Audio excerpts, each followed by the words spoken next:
नमस्कार, स्वागत है आप सभी का। आप इस वक्त लाइव बुलेटिन देख रहे हैं सीआईए दफ्तर से, जहां पर इस वक्त लॉरेंस बिश्नोई से पूछताछ की जा रही है। सबसे पहले तस्वीरें आप देख लीजिए, यही सीआईए दफ्तर जहां पर बंद कमरे से लगातार पूछताछ लॉरेंस बिश्नोई से की जा रही है। 5 दिन हो चुके हैं, आज इसी इंटेरोगेशन का पूछताछ का 6ठा दिन है। हालांकि अभी तक की पूछताछ में लॉरेंस बिश्नोई ने बड़ा कबूलनामा कर लिया है। सबसे पहले इसने इस बात को कबूल कर लिया है कि जेल में रहते हुए उसी ने साजिश रची थी, रेकी करवाई थी और हर पल नजर भी रखवाई गई थी। लेकिन दो बड़े सवाल जिनका जवाब अभी तक पंजाब पुलिस को नहीं मिला है कि कौन से वो शार्प शूटर्स थे, कौन से वो हत्यारे थे जिन्होंने गोलियां बरसाई थी और इसके साथ ही हथियार कैसे मुहैया करवाए गए। इन तमाम चीजों पर हमारी नजर बनी हुई है। लेकिन इस वक्त एक बड़ी खबर आपको बता दें, इसी हत्याकांड से जुड़ा हुआ एक बड़ा अपडेट, बड़ी जानकारी ये मिल रही है कि 3 गुर्गे, लॉरेंस बिश्नोई गैंग के 3 गुर्गों की गिरफ्तारी हुई है। जानकारी ये मिल रही है कि गुजरात के कच्छ से ये गिरफ्तारी हुई है। इस वक्त की बड़ी खबर आपको बता दें, लगातार गिरफ्तारियों का दौर भी जारी है और ऐसे में दिल्ली पुलिस की स्पेशल सेल की टीम ने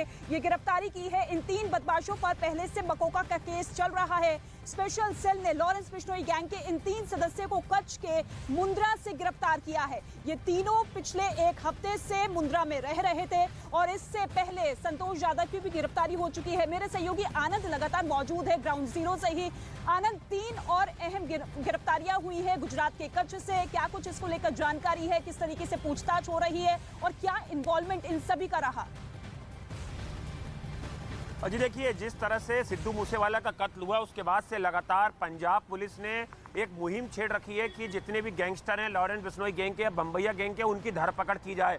और इसी सिलसिले में दिल्ली पुलिस भी लगातार छापेमारी कर रही है, महाराष्ट्र पुलिस भी कर रही है और दिल्ली पुलिस की स्पेशल सेल ने गुजरात के कच्छ से कल 3 लोगों को हिरासत में लिया है। ये तीनों लॉरेंस बिश्नोई गैंग के एक्टिव मेंबर हैं और ये लोग नरेश सेठी के लिए काम करते हैं, मकोका के आरोपी हैं। इन्हें दिल्ली पुलिस दिल्ली लेकर आई और यहाँ पर इनसे पूछताछ की जा रही। वहीं लुधियाना में भी लॉरेंस बिश्नोई के बेहद करीबी जो कॉलेज के समय के जो 2 लड़के हैं उन्हें भी हथियारों के साथ लुधियाना पुलिस ने गिरफ्तार किया। हालांकि मूसेवाला मामले पर उनका कोई लिंक अब तक सामने नहीं आया, लेकिन लगातार धरपकड़ जो है वो लॉरेंस गैंग के बदमाशों की पंजाब में गिरफ्तारी को लेकर पंजाब पुलिस की चल रही है। लगातार धरपकड़ जारी है और ऐसे में 3 और गिरफ्तारियां हुई हैं। दिल्ली पुलिस अब लगातार उनसे पूछताछ कर रही है। लेकिन आपको यह भी बता दें कि लॉरेंस बिश्नोई का फ्यूचर प्लान भी सामने आ चुका है। न्यूज़ 18 के पास लॉरेंस बिश्नोई का फ्यूचर प्लान है, जिसमें सीधे तौर पर उसकी तमाम संपत्तियों का ब्यौरा लिखा गया है। इसके साथ ही आपको यह भी बता दें कि पुलिस के इस डॉजियर में यह भी बताया गया है कि किस तरीके से प्लान था लॉरेंस बिश्नोई का विदेश में भागकर वहां पर बसने का,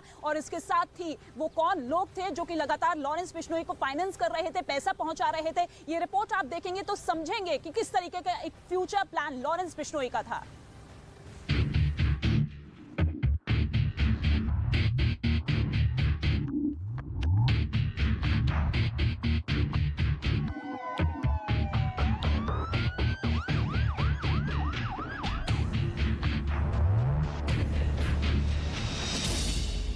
साल की उम्र, 50 से अधिक केस, करीब 700 gang member,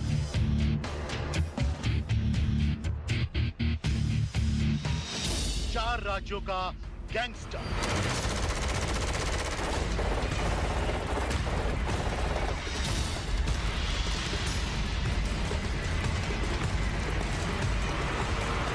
singer Sidhu Moosewala के मर्डर की जिम्मेदारी लेने वाले लॉरेंस बिश्नोई का 4 राज्यों में आतंक फैला है। पुलिस की पूछताछ में लॉरेंस बिश्नोई का खौफनाक सच सामने आया है, जिससे पता चलता है कि इतनी कम उम्र में कैसे लॉरेंस बिश्नोई क्राइम की दुनिया का बैड बॉय बन गया। यूनिवर्सिटी में छात्र नेता रहा लॉरेंस बिश्नोई, जिसकी क्राइम कुंडली किसी फिल्मी कहानी से कम नहीं है। फाजिल्का से स्कूल की पढ़ाई करने के बाद लॉरेंस बिश्नोई चंडीगढ़ आया और यहाँ पर उसने डीएवी कॉलेज में दाखिला लिया। 1500 मीटर रेस की तैयारी करते करते लॉरेंस बिश्नोई ने जुर्म की दुनिया में एंट्री कर ली।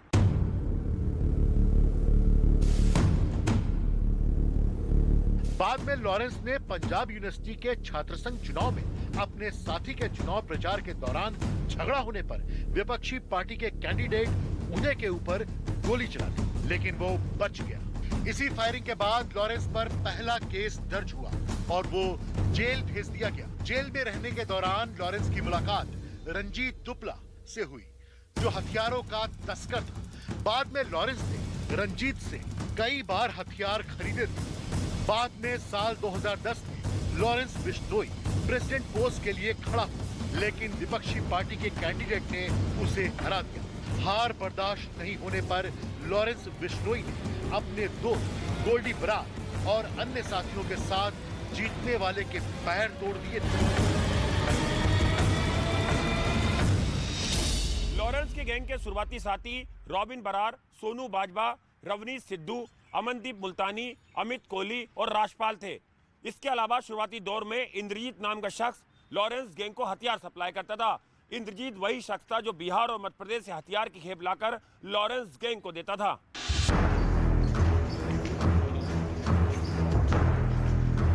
इसके बाद जुर्म की दुनिया में लॉरेंस बिश्नोई बड़ी तेजी से बढ़ने लगा। अब पंजाब यूनिवर्सिटी में लॉरेंस जिसके सर पर हाथ रखता वो प्रेसिडेंट माना जाता था, जबकि उस समय यूनिवर्सिटी में इलेक्शन बंद था। साल 2012 में लॉरेंस बिश्नोई ने लॉ की पढ़ाई पूरी की और यूनिवर्सिटी से पास आउट हो गया, लेकिन SOPU पार्टी की कमान उसके हाथ में ही रही। साल 2013 ये वही साल था जब लॉरेंस बिश्नोई ने कत्ल किया। दरअसल छात्र संघ चुनाव में लॉरेंस के कैंडिडेट के खिलाफ चुनाव लड़ने वाले अवतार सिंह को लॉरेंस बिश्नोई ने मौत के घाट उतार दिया और लॉरेंस बिश्नोई देखते ही देखते जुर्म की दुनिया का बेताज बादशाह बन गया। लॉरेंस बिश्नोई के ऊपर इस वक्त 50 आपराधिक मुकदमे दर्ज हैं। जुर्म की दुनिया में लॉरेंस का सिक्का चलने लगा। आज हालात ऐसे हैं कि लॉरेंस बिश्नोई के गैंग में 700 शूटर जो कनाडा समेत विदेश में मौजूद हैं। पुलिस के डॉजियर से लॉरेंस के फ्यूचर प्लानिंग के बारे में कई खुलासे हुए। लॉरेंस का फ्यूचर प्लान। पुलिस डॉजियर के मुताबिक लॉरेंस बिश्नोई भविष्य में अपराध की दुनिया छोड़ना चाहता है और विदेश में बसकर आराम की जिंदगी जीना चाहता है। पेशे से वकील गैंगस्टर लॉरेंस बिश्नोई के पास अपना खुद का घर है। लॉरेंस बिश्नोई के नाम करीब 100 एकड़ जमीन। फिल्मों में तो आपने गैंग चलाते हुए जेल के अंदर से रियल लाइफ के गैंगस्टरों को देखा होगा, लेकिन रियल लाइफ में लॉरेंस बिश्नोई जेल के अंदर रहकर ये काम कर रहा है। हत्या कराने का मास्टरमाइंड लॉरेंस बिश्नोई जेल में रहकर बन गया। नेता हो या कारोबारी, लॉरेंस बिश्नोई ने जेल के अंदर से ही इन लोगों की हत्या करवा दी। और इसके लिए मध्य प्रदेश के सेंधवा से हथियारों की सप्लाई होती है, क्योंकि सेंधवा को लॉरेंस बिश्नोई गैंग के लिए हथियारों का गढ़ माना जाता है। बिश्नोई गैंग में शामिल नए लड़के कुरियर बॉय बनकर हथियार को सेंधवा से अलग अलग राज्यों में भेजते थे। हथियारों को भेजने के लिए बिश्नोई गैंग हमेशा नए लड़कों का इस्तेमाल करता था, ताकि हथियारों का ट्रांसपोर्टेशन पर पुलिस को शक न हो। जेल में रहकर लॉरेंस ने 2017 में सीकर के पूर्व सरपंच सरदार राव की हत्या करवाई। उसके बाद लॉरेंस ने जोधपुर में अपना दबदबा बनाने के लिए कारोबारी वासुदेव इसरानी की हत्या करवाई, जिसके बाद राजस्थान में भी उसका खौफ बन गया। सबसे ज्यादा चर्चा उस वक्त हुई जब लॉरेंस ने कबड्डी खिलाड़ी संदीप नांगल की हत्या की जिम्मेदारी ली थी, और अब 29 मई 2022 को सिद्धू मूसेवाला की हत्या करके उसने सनसनी मचा दी। पुलिस के डॉजियर से लॉरेंस के बारे में कई और चौंकाने वाली जानकारी सामने आई।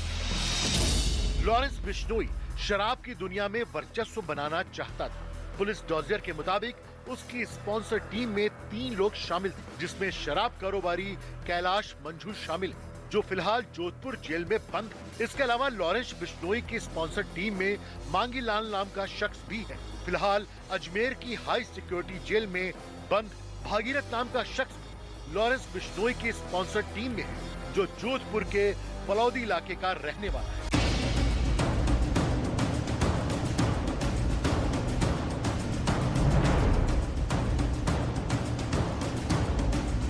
लॉरेंस न सिर्फ देखने में स्मार्ट गैंगस्टर है, बल्कि वो जेल में रहकर स्मार्ट तरीके से फोन चलाने में भी माहिर है। उसके इरादे बहुत तेज तर्रार हैं। 2015 में पंजाब पुलिस उसे कोर्ट में पेशी के लिए ले जा रही। इसी दौरान वो भाग गया।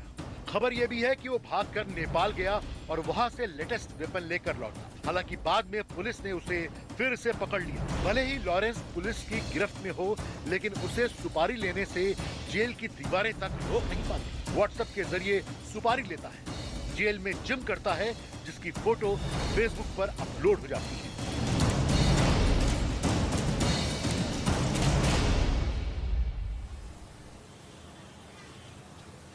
और आनंद हमारे साथ लगातार बने हुए हैं। आनंद, ये जो पूरी की पूरी डायरी है, डॉजियर है, ये बताती है कि किस तरीके से अपराध की दुनिया में उसने नाम बनाया अपना वर्चस्व कायम करने के लिए, किस तरीके से एक के बाद एक वारदातों को अंजाम दिया। लेकिन ये डॉजियर इस जांच पड़ताल में कितनी बड़ी भूमिका निभा सकती है? देखिए, लॉरेंस बिश्नोई के ऊपर जिस तरह से 50 मुकदमे दर्ज हैं, कई राज्यों में लगातार हर स्टेट की पुलिस ने उसकी इन्वेस्टिगेशन रिपोर्ट तैयार की है। जैसे जैसे उसके ऊपर मुकदमे होते गए वैसे वैसे इन्वेस्टिगेशन रिपोर्ट तैयार होती गई और नए नए खुलासे जो है वो पुलिस फोर्सेज और एजेंसीज के सामने आते गए कि किस तरह से लॉरेंस बिश्नोई ने डीएवी कॉलेज से पढ़ाई के दौरान छात्र राजनीति में कदम रखा और वहां से कैसे धीरे धीरे उसने अपने गैंग्स को एक्टिव किया। पंजाब और चंडीगढ़ पुलिस के अधिकारी बताते हैं जिन्होंने पहले लॉरेंस बिश्नोई को गिरफ्तार किया था कि जिस वक्त लॉरेंस बिश्नोई जेल के अंदर बंद था उस वक्त जो छोटे मोटे क्राइम में जो आरोपी बंद होते थे उसके बैरक में, उनसे लॉरेंस बिश्नोई ने दोस्ती बढ़ाना शुरू करी और उन्हीं कॉन्टेक्ट को उसने अपने गैंग को मजबूत करने के लिए इस्तेमाल करा। ये पैतरा लॉरेंस बिश्नोई को काफ़ी मददगार साबित हुआ और यही वजह है कि आज लॉरेंस बिश्नोई के गैंग में रीतिका 1000 से ज़्यादा sharp shooter, gangster, recce boy, shelter boy, ये तमाम लोग जो हैं वो आज मौजूद हैं।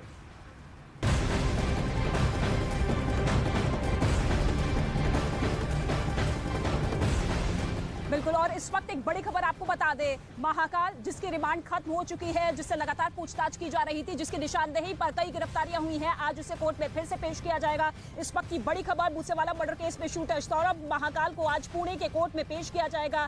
सौरभ महाकाल लॉरेंस बिश्नोई गैंग का गुर्गा है और उसे मकोका के केस में गिरफ्तार किया गया था। सौरभ महाकाल के तार मूसेवाला मर्डर केस से भी जुड़ रहे हैं। आज उसकी पुलिस रिमांड खत्म हो रही है और ऐसे में रिमांड और लेने के लिए उसे आज एक बार फिर से कोर्ट में पेश किया जाएगा। आनंद का हम एक बार फिर से रुख कर लेते हैं। आनंद, सौरभ महाकाल जिसकी निशानदेही पर कई बड़ी कड़ियां जुड़ती हुई नजर आई, कई बड़ी गिरफ्तारियां भी हुई है, ऐसे में क्या लगता है कि कितने दिन की और रिमांड चाहेगी पुलिस? जी देखिए, आज की जो पेशी है वो काफ़ी ज़्यादा महत्वपूर्ण है क्योंकि आज महाराष्ट्र पुलिस जो है वो आगे रिमांड भी जो है वो मांग सकती है इस आरोपी की और जो रिमांड पेपर है वो काफ़ी ज़्यादा महत्वपूर्ण होगा क्योंकि उसमें अब तक क्या ऑफिशियली स्टेटमेंट जो है वो महाराष्ट्र पुलिस ने दर्ज किया है इस आरोपी का और क्या खुलासे जो है वो सौरभ महाकाल ने किए हैं कि किस तरह से न केवल मूसेवाला वाला मामला हो या लॉरेंस बिश्नोई गैंग से जुड़ने का मामला हो, इसके अलावा जो सलमान खान के घर के बाहर जो खत मिला था उस मामले में भी आज की पेशी काफ़ी ज़्यादा महत्वपूर्ण बताई जा रही है और पुलिस क्या तथ्य कोर्ट के सामने रखेगी ये काफ़ी गौर करने वाली बात होगी। उसी के आधार पर आगे की जो इन्वेस्टिगेशन है पुलिस की वो जो है वो उसकी रणनीति तैयार की जाएगी।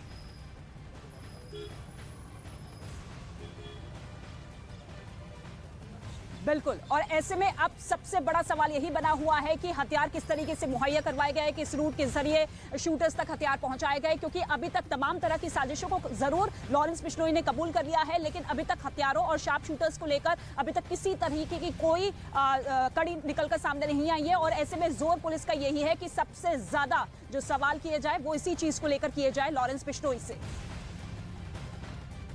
तो भारत की बड़ी financial subscription service money control pro special offer के साथ अपनी तीसरी वर्षगांठ मना रही है। रोजाना सिर्फ ₹1 में मनी कंट्रोल प्रो सब्सक्राइब करें और ₹1 लाख से ज्यादा के ऑफर पाएं।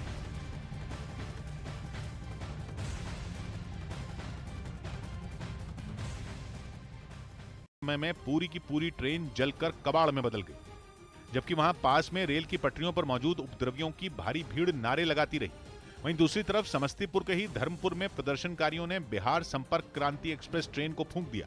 सिर्फ बिहार ही नहीं बल्कि उत्तर प्रदेश के कई शहरों में भी केंद्र सरकार की अग्निपथ योजना के विरोध में जमकर बवाल हुआ। वाराणसी, मथुरा, आगरा में प्रदर्शनकारियों ने जमकर उत्पात मचाया, लेकिन बलिया में तो नाराज प्रदर्शनकारियों ने ट्रेनों को अपने निशाने पर ले लिया और रेलवे ट्रैक पर खड़ी एक ट्रेन की खाली बोगी को आग के हवाले कर दिया। इसके बाद तो वहां जैसे हड़कंप मच गया। पुलिस और प्रशासन के लोगों के हाथ पांव तब फूल गए जब थोड़ी ही देर में आग ने पूरे डिब्बे को अपनी चपेट में ले लिया। इससे पहले कि वो कुछ कर पाते, डिब्बे से आग की भयानक लपटें निकलने लगी, जबकि उससे निकलने वाले काले धुएं के गुबार ने पूरे इलाके को ढक लिया। डर ये सताने लगा कि कहीं आग दूसरे डिब्बे में न पहुंच जाए। इसी वजह से डिब्बे में लगी आग को बुझाने का काम शुरू किया गया। इस दौरान कुछ पुलिस वाले पाइप की मदद से पानी की बौछार करने लगे, लेकिन आग इतनी भीषण थी कि उसे बुझा पाना इतना भी आसान नहीं था। यही वजह रही कि उस पर काबू पाने में पुलिस और प्रशासन के पसीने छूट गए, जिसकी वजह से वहां काफी देर तक अफरा तफरी मची रही।